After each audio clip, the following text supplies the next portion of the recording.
we go on to face the Reggae Boys on Tuesday in Jamaica. Huge game, Trinidad and Tobago versus Jamaica in the second game of this round of qualifying. So of course, after the first round of games, Jamaica beat Bermuda 4-0 in Bermuda, which is pretty impressive, although Bermuda has been labelled as the weakest team in the group. It's still impressive to start off with a win away from home, which means that they sit on top of the table with 3 points, of course, and a positive 4-goal difference, while Trinidad and Tobago, well, we sit third on the table on 1 point, of course, after our 0-0 draw, no goals scored. So the last time these two teams met was, of course, in the Unity Cup, which was that tournament in England between Trinidad and Tobago, Jamaica, Nigeria, and Ghana. And we lost to Jamaica 3-2. Now, it was a pretty close game. It was a last-minute penalty, which was really from a defensive error from our side, which led to Jamaica winning. It was a pretty close game. I mean, we were able to come back into the game, and it should also be noted that both teams didn't really have their strongest teams. The Jamaicans, of course, didn't bring all their big players, and likewise Trinidad and Tobago.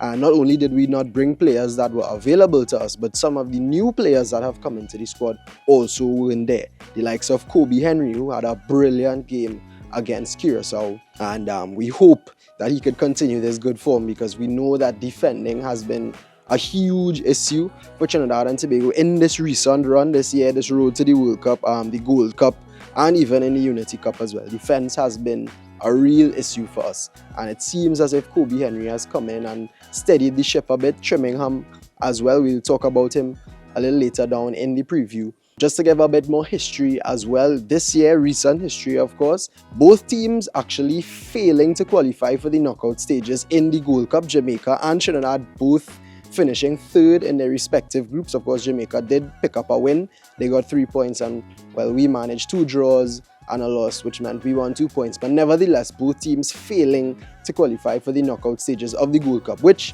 is pretty disappointing for both teams. So let's talk about Tuesday's game. Obviously, Jamaica will be coming into this one very confident. As I mentioned, a 4-0 win over Bermuda on Friday. They are coming home into their fortress. We know how difficult it is to play in Jamaica. The fans will be out. It will be a fierce atmosphere. And we know that whenever Trinidad and Jamaica play, is a battle royale. And I'm sure that's what we're going to see on Tuesday, because the Jamaicans want to come out and win. They are probably the most confident team in this group. They think that they are going to qualify for the World Cup. They think that they have a really good chance, and fair play to them, they do. On paper, they have the strongest team. They have a lot of players who play at a high level, and you could understand their confidence. So they will be beaming. From the side of Trinidad and Tobago, a 0-0 draw really wasn't the ideal result for us. We really wanted that win. Anybody, you could ask that. Dwight York, the players mentioned it, they really thought that they should have won, especially with that second half performance. All the fans, we all thought that we should have been going into this game with 3 points, meaning that we could probably play for a draw in Jamaica on the strategic side of things. But because of that draw against Curacao, I think that we now have to win this Jamaica game. Now, a draw isn't too bad because it keeps Jamaica at bay. That will put them on 4 points and put us on 2 points. But a win really keeps the pressure on them. And if we lose, you could almost write off our World Cup qualification chances, at least from top in the group, because it then puts Jamaica on 6 points and we'll be on 5 points behind Jamaica, which is a really big gap just after 2 games. So this is a must-win, I think. Some key players to look out for Jamaica. I think Damian Lowe, well, we know about him, we know his experience, we know what he can bring defensively, we know he can even play in that midfield role and rough up the midfield, win back the ball, be that aggressor. He has that physical game style. I think he's a really good player. Scored in the last game as well against Bermuda, so he's also a threat. He has height, he could be a threat on set pieces as well. So I think he's somebody we actually have to watch out for. Of course, no Damari Gray, which is a good thing for us because he's one of the better Jamaican players as well, played at a high level in the Premier League, in Europe as well. No Leon Bailey as well, which is also perfect for us because we know his quality and we know what he could bring. but they still have the likes of Michael Antonio, who's on the bench as well. He also, played some football in the Premier League as well. West Ham, we know about his successes. And then, of course, they have the likes of Casey Palmer in the midfield, who I think is also a competent player. He also got on the score sheet as well. Somebody that we need to look after in the midfield. And their usual suspects, Shaman Nicholson, also scored in the last game against Bermuda. We know he's prolific in front of goal. And then the other artilleries that they bring. So the Jamaicans have a good team, but not the team that you should be too afraid of. They are missing a lot of key players. Keeper and well-experienced keeper Andre Blake, I was told, picked up an injury. I was told by the Reggae Boys community that he picked up an injury in the MLS and he's not in the team, which is a plus for us because he's a really good goalkeeper. And if you really look at it, in the last game against Curacao, although Levi Garcia, we know he should have scored these chances and whatnot, their goalkeeping was really good. A couple big saves, which could have been game-changing saves. And you look at the Andre Blake being missed. He's a keeper that makes some big saves as well. So maybe the fact that Jamaica don't have their first choice keeper is something for Trinidad and Tobago to take note of and shoot the ball, which is something that we don't do very often. Of course, Steve McLaren is the manager. Dwight York, we know him very well. Managed in the Premier League, has a lot of experience overseas. I don't get the impression that the Jamaicans are too pleased with him. We've heard a lot of talk that yes, they have these good players, yes, they have these strong and experienced players, but they're not playing the way that they expect, the high level that they expect a manager such as Steve McLaren, who brings that experience. I think the Jamaican fans are expecting a lot more from him. So even though they'll be confident that they could qualify, I don't think they're fully confident in the team and they might actually be a bit nervous. Probably fans, I'm not too sure about the players coming into this one as well. So let's look at our squad. The starting lineup will be pretty much the same. I don't think there'll be much changes.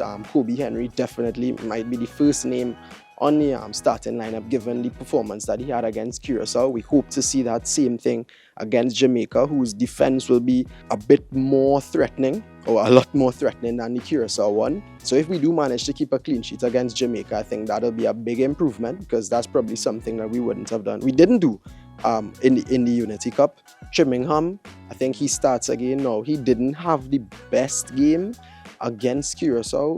He was solid, kept the clean sheet, but I think there were some instances where he just looked a bit off pace. We know Trimmingham did play football in Jamaica, so he's accustomed to the conditions. He'll be accustomed to some of the players as well. So I think that it would be a wise move to play Trimmingham, but he definitely has to sharpen up a bit after the Curacao game. Noah Powder did really well in the left back. I can't see him being dropped for any reason per se. So I think he gets back in. Rio Cardines for sure.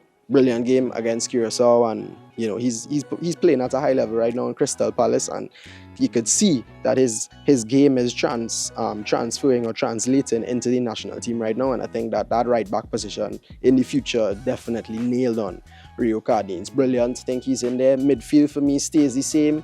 Daniel Phillips, we're going to need his physicality in the midfield, especially against the likes of I think Damien Lowe plays centre back in this game coming up. He did that against Bermuda, but sometimes we see him stepping into that midfield.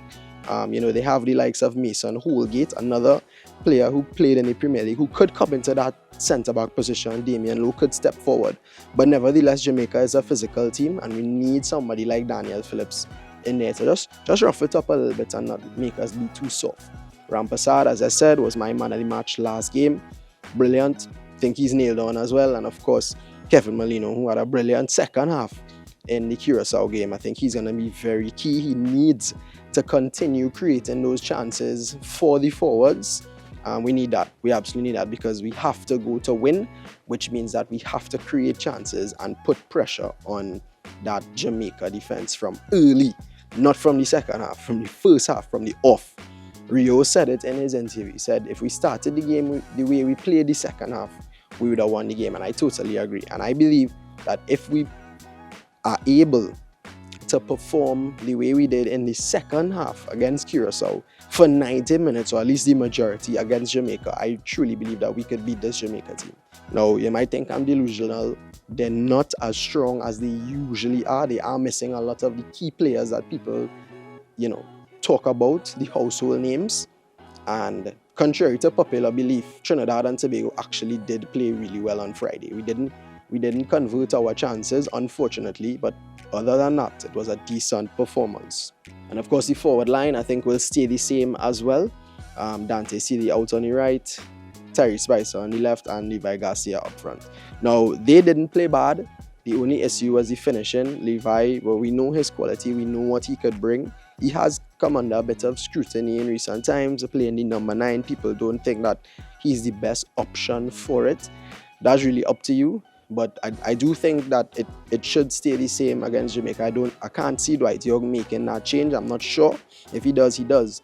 But regardless of whatever it is, whatever chances come our way, whoever is there, we just have to put away the chances. We can't afford to be missing chances, because you miss a chance and teams like Jamaica will punish you later on. We were lucky against Curacao because we missed some big ones, and then in the end they almost scored, and it would have been a 1-0 sours for us. So we have to take those chances, and we have to make sure that we don't make any mistakes defensively or in the midfield, which could lead to goals. Jamaica will punish you. They are home. We didn't capitalize on our home advantage on Friday against Curacao.